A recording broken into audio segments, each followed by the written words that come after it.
Ne morate se bojati da je prekasno za vas, da ste uradili previše grešaka, kako nema nade za vas. Ne morate živjeti u strahu jer vaš Bog je vaš otkupitelj. On nas je otkupio sa krvlju Isusa Krista i sve u vašem životu se može obnoviti, ponovo obraditi i okrenuti u nešto dobro.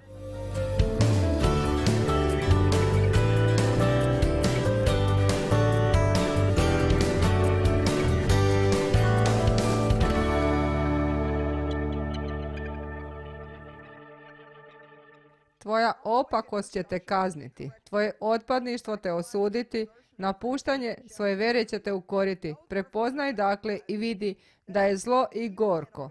Prvo, što si ostavio Gospoda Boga svoga. Drugo, potpuno me zapostavljaš. A treće, nemaš straha od mene, govori Gospod nad vojskama.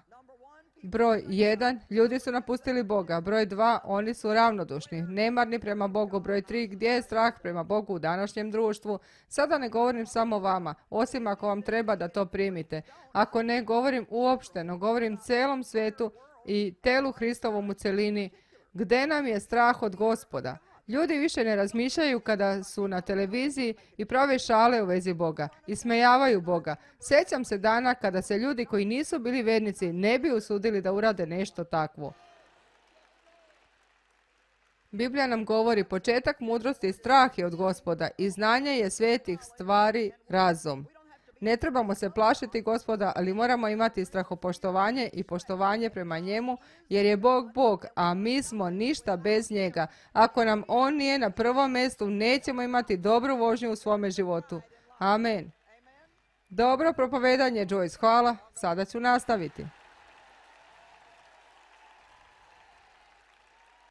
Dobro, broj 2. Jedna od stvari koju sam trebala naučiti počelo je stizati dosta rano u mom životu jer smatram da ne možete napredovati bez ovoga ako ne naučite da budete iskreni sa sobom u vezi vas samih. Auć, auć. Jovan 8:31 i 32. Ako se držite moga učenja, zaista ste moji učenici. Saznaćete istinu i istina će vas osloboditi. Ne radi se samo o tome da čujete i ona će vas odmah osloboditi, nego primjenjivanje te iste istine koju ste čuli. Ne znam koliko ste svjesni ovoga ili niste, ali ljudi su toliko obmanuti. Nevjerovatno je ukoliko mnogo stvari ljudi veruju, a da uopšte nisu istina. Tužna stvar jeste ako u to verujete, jer to postaje jedina istina za vas. Jedan primjer, možda ste pogrešili u životu, a đavo vam je dao razmišljanje da ćete uvijek imati takav život. Laž. Ovo je laž, jer nam je Bog rekao kako će On skupiti sve deliće vašeg života i učiniti nešto prelepo sa njima. Bog čak ne protraći ni naš bol. Bog će iskoristiti i naš bol i iskoristiti ako mu ga predamo. Ne postoji ništa neotkupljivo za Boga. Bog može. On je otkupitelj i može otkupiti sve. Zbog toga nijedna osoba ovdje ili ako nas gledate preko TV-a ne mora više živjeti u strahu. Strahu da je za vas sve prekasno, kako ste sve u životu zabrljali, kako za vas više nema nade. Ne morate živjeti u strahu jer je Bog vaš otkupitelj. On nas je otkupio sa Hristovom krvlju i sve u vašem životu se može otkupiti, preoblikovati i pretvoriti u nešto dobro. Jeste li ovo čuli?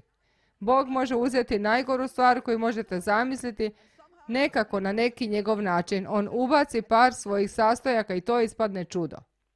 Sve što trebate jeste da predate sve njemu. Predajte njemu. Evo me, Gospode, pred tobom. Opet sam napravila veliki haos i žao mi je zbog toga. Ne mogu ništa povodom toga. Zato sve predajem tebi. On vam to neće vratiti. Uzet će to, pokazat će vam kako je to kada imate Boga u svome životu. Moramo biti oslobođeni od prevare. Đavo je veliki lažov. Imamo slepe tačke u našim životima. Kako što imate kod automobila mrtve uglove. Zbog toga imate više od jednog retrovizora. Imate ovaj retrovizor, onaj retrovizor, imate ogledalo, imate mrtve uglove. Morate gledati na sve strane. Moramo ići kod Boga i reći: Bože, želim da me naučiš kako da budem iskrena prema samoj sebi. To je zastrašujuća zamisao, zar ne? Neće nas istina o nekom drugom osloboditi, već će nas istina o nama osloboditi. Nama ne smeta kada čujemo istinu o nekom drugom. Sigurno sam da ste već pomislili na gomilu ljudi za koje biste poželjeli da se ovdje nalaze ovog vikenda. Čoveče, da se taj i taj nije povukao, ovo je baš ono što bi mu bilo potrebno. Baš mislite na 4 osobe koje biste mogli sutra pozvati kako bi došli ovdje. Amen. Dovedite ih, to je dobro, ali poenta je u tome da ste vi ovdje i ja sam ovdje, a Bog nam sada nešto poručuje. Stvarno vas ohrabrujem da budete potpuno iskreni sa sobom u vezi samih sebe. Dobro je kada znamo svoje jake strane, ali moramo biti načisto i sa svojim slabostima, ne ići stalno na osuđivanje. Ovdje se sada ne radi o osuđivanju, radi se o iskrenosti i isterivanju stvari na vidjelo, jer jedino stvari kojima je đavo imao moć su stvari koje su sakrivene u mraku. Čim ih iznesemo na svjetlost, one izgube svoju moć. Amen. Ne morate stvari sakrivati u mraku gdje đavo može da ih koristi protiv vas kako bi vas mučio. Isterajte ih na čistac, izložite ih Bogu, jer on ih već sve zna. Kažite: Bože, doguše sam ovome, preuzimam odgovornost i želim da me oslobodiš od toga. Jeremija 17 stih 9. Hajde da pogledamo ovaj stih. Srce je od svega podmuklije. Može biti izuzetno, perverzno, pokvareno, ozbiljno i smrtno bolesno. Ko može da prepozna, razume, shvati, upozna svoje srce i um? Drugim riječima, svi mi, uključujući mene, imamo ideje u vezi sebe koje su ponekad malo uzvišene,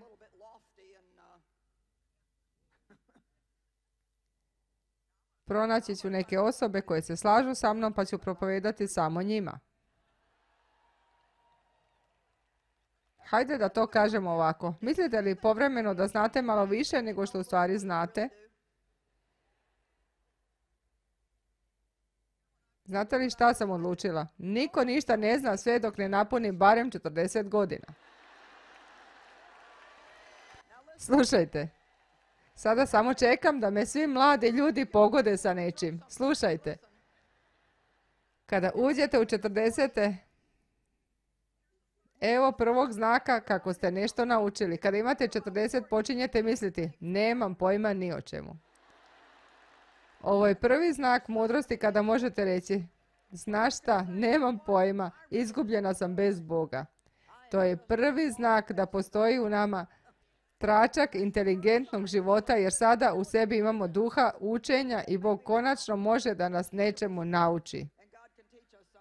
Dave i ja se i dalje tome smejemo. Postoji kuća na autoputu u našem gradu i kada je naš sin imao 3 godine, onaj koji vodi naše poslove u Americi, dok smo prolazili pored te kuće, baš tada su je gradili, Dave i ja smo to komentarisali. Grade tu kuću već toliko. On ima 3 godine, on je rekao: ja mogu izgraditi tu kuću za 3 dana. Pomislili smo: ne možeš zagraditi kuću za 3 dana. Da, mogu, ja mogu. Da, mogu sagraditi tu kuću za 3 dana. Ovo je samo pokazatelj kakvi smo mi kao ljudi. Mi prosto ne shvatamo, ne razumemo koliko smo u potrebi, ne shvatamo koliko smo očajni bez Boga. Ako dobijemo samo malu pobjedu, odmah želimo pozornicu kako bismo drugima držali pobjedničke lekcije života.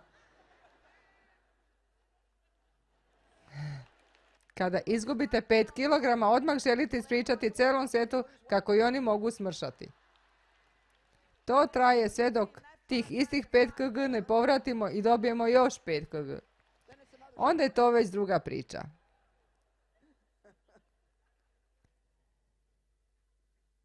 Ovo je strašna stvar, stvarno. Kada samo razmislite o tome, ovo bismo se trebali moliti svakog dana: Bože, molim te, pomozi mi da ne budem prevarena. Možemo li se početi moliti u vezi toga: Bože, pomozi mi da ne budem prevarena. Ako postoje delovi moga života gdje sam bila prevarena, otkrij mi ih sve. Otkrij mi istinu, jer ne želim biti prevarena i posebno ne želim biti obmanuta u vezi sebe same. Pomozi mi da ne mislim o sebi na uzvišeni način. Pomozi mi da ne podcjenjujem ljude, a da čak toga nisam ni svjesna. Pomozi mi da ne budem sebična i puna sebe, kako bih bila svjesna ljudi koji se nalaze oko mene, a sa određenim potrebama. Da budem svjesna tih potreba jer si ti u meni. Pomozi mi da za svoje probleme ne krivim druge. Pomozi mi da ne sedim u kući po ceo dan i samo sažaljevam sebe kada je istina da sam toliko blagoslovljena da jedva znam gdje se taj blagoslov završava. Mogu vam reći istinu, idite naprijed i spremite se da ovo skinete jer sam spremna da vam predam. Nema razloga večeras kako bi se ovdje iko samo sažaljevao.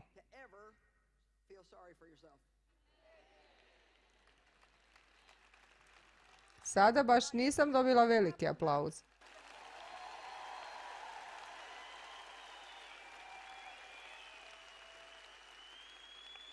Znate li zašto? Jer imate nadu. Možda imate lošu situaciju, ali imate Isusa, imate nadu i tamo su svi odgovori. Ovo ću reći čak i za ljude koji nas gledaju preko TV-a. Znam da neki od vas imaju velike probleme u svome životu i nije da nemam saosjećanja prema vama. Imam i razumem. Ovo sam morala naučiti od Boga. Možeš biti jadna ili snažna, Joyce, ali ne možeš biti oboje. Moraš odlučiti. Sve što nije valjalo u mom životu, bila je tuđa greška, bila je Daveova greška. Da Dave nije uradio ovo, onda bih bila srećna. Ako djeca nisu uradila ono što sam zamislila, ne bih bila srećna. Krivica nije moja greška, nije moja greška, sve dok mi Bog ne pokaže istinu. Pokazao mi je kako je izgledalo biti sa mnom u kući.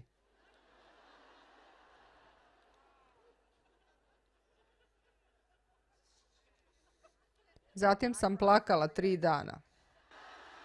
Govorim vam istinu. Sjećam se mjesta u kući gdje mi je Bog pokazao kako Dave uopšte nije problem nego ja.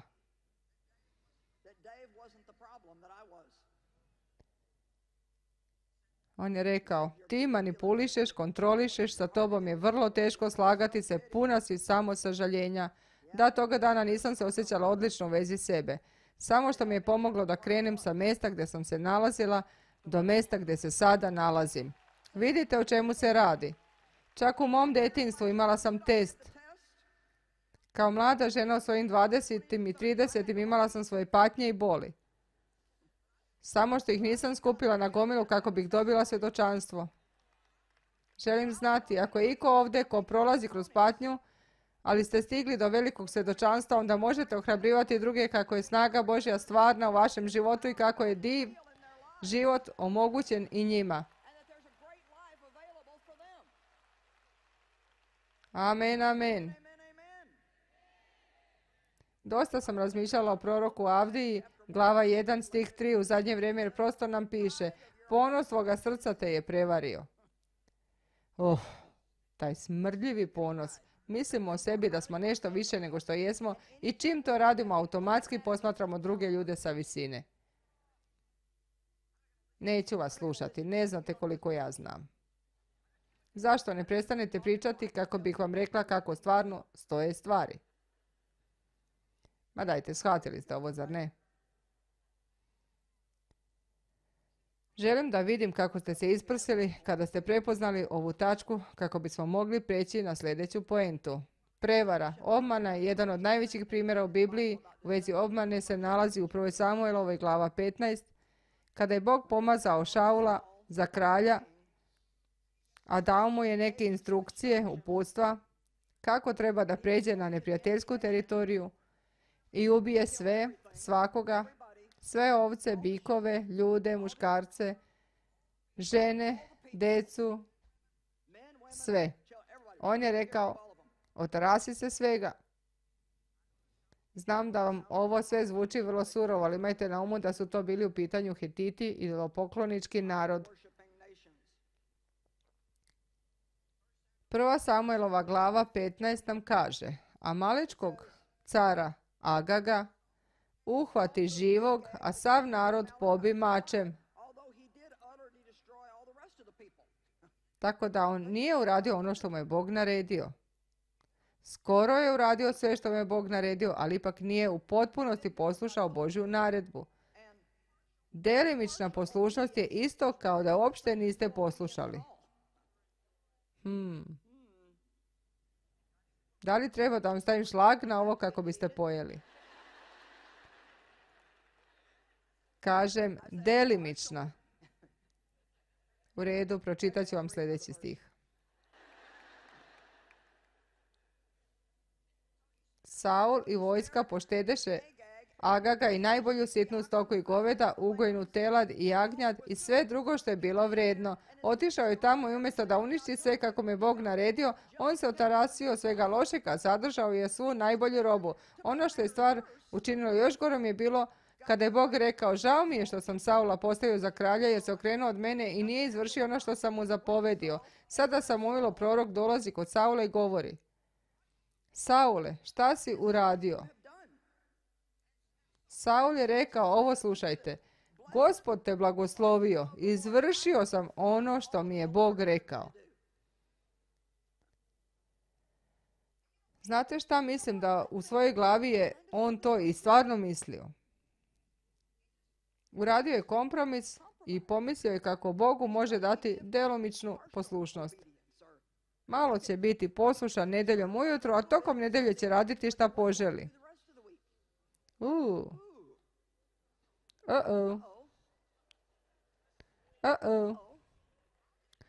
Ja slušam Joyce svakog jutra. To bi trebalo da se postara za sve. To je moje vrijeme sa Bogom, Joyce i ja. Znate šta? Stvarno mi je drago što me slušate, ali ako birate između mene i Boga, molim vas, izaberite Boga. Jer ne želim da budem u nevolji.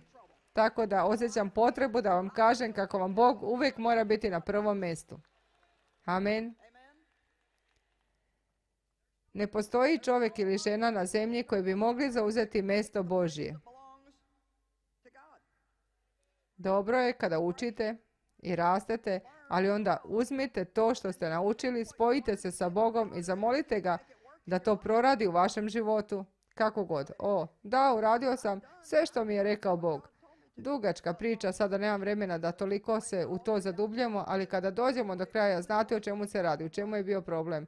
Ljudi su se umorili od čekanja, a Biblija nam govori ono što je učinio je jer se plašio ljudi. Nije želeo izgubiti ljude, tako da je uradio kompromis u vezi svog odnosa sa Bogom kako bi usrećio svoje ljude. Sigurno imamo ovdje osobe koje su bile pozivane na neke zabave za koje su znali da će tamo biti droge i dosta loših stvari i znali ste kako ne biste tamo trebali ići, ali niste željeli da se vaši prijatelji naljute na vas pa ste mislili: idem, ali neću učestvovati ni u ovome ni u onome, samo što ipak završite u velikom haosu. Niko, u redu, izabrat ću nekog drugog.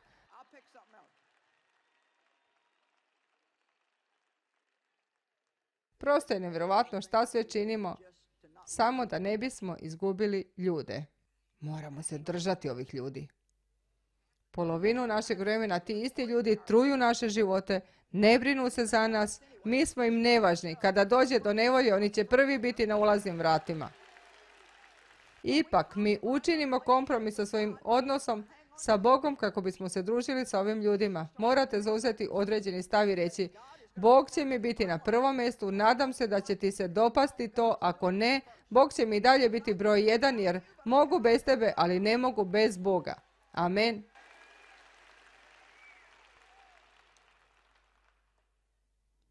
Neka vas istina oslobodi.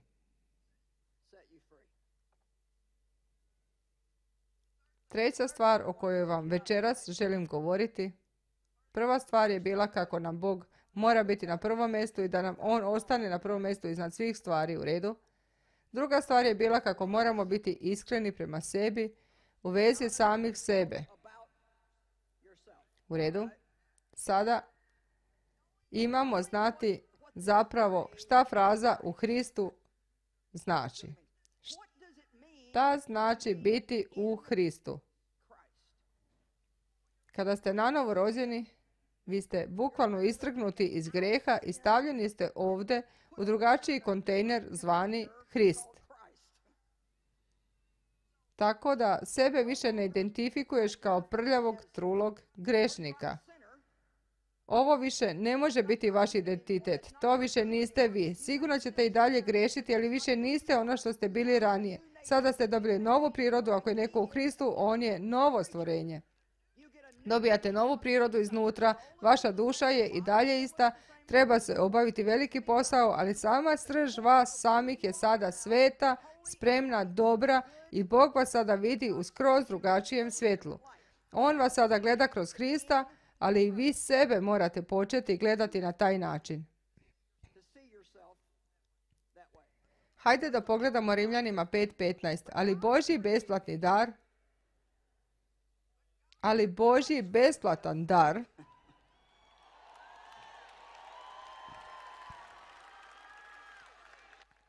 Božji besplatan dar nije takav da se može upoređivati kao prestup.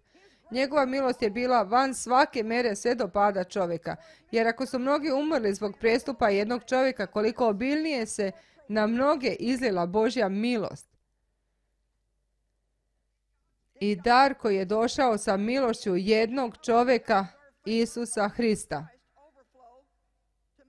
I stih 16. I taj dar nije kao ono što je došlo preko onoga koji je zgrešio. Naime, poslije jednog prestupa došao je sud koji je doneo osudu, a milosni dar je došao poslije mnogih prestupa. Stih 17. Ma dajte, stih 17. Jer ako je zbog prestupa jednog čovjeka smrt vladala posredstvom tog jednog čovjeka, koliko će pre oni koji primaju izobilje milosti i dar pravednosti. Izobilje milosti, besplatan dar spasenja, besplatna milost Božja, slobodno oproštenje naših svih grehova. Više se obradujemo tome da dobijemo besplatnu knjigu na sastancima nego što smo primili besplatan poklon pravednosti u Isusu Hristu.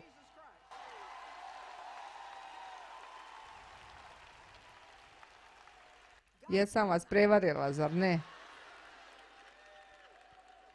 Prosto je nevjerovatno kako se ponašamo kako bismo dobili besplatan poklon, a opet reći ću vam nešto. Opterećeni ste iznutra.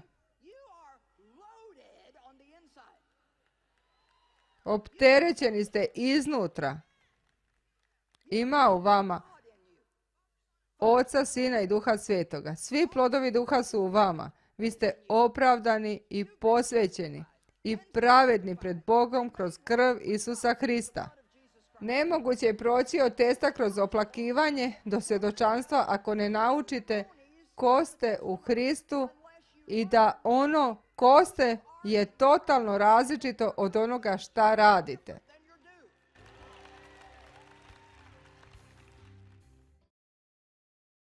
Provoditi kvalitetno vrijeme sa Bogom je jedna od najvažnijih stvari koje trebamo činiti. U stvari, kada se samo fokusiramo na Boga, manje na nas utiču naše okolnosti. Hajde da vam ovo ponovim. Što se više fokusiramo na Boga, manje će naše okolnosti uticati na nas.